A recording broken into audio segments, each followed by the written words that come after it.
Сәлем қыз-келіншектер, бүгін сіздермен бірге өте пайдалы болған сулы жармасынан каша дайындайтын боламыз. Ең алдымен 200 грамм сулы жармасын өлшеп алып, жақсылап жуып алатын боламыз.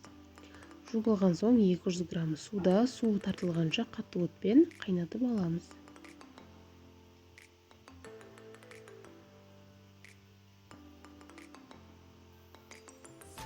Тез-тез араластырып тұруды ұмытпаңыздар.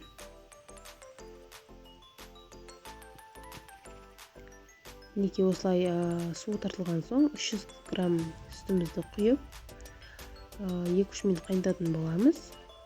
Міндетті түрде жасап көріңіздер, өте дәмді әрі пайдалы. Мен кішкене бал қосып жібердім.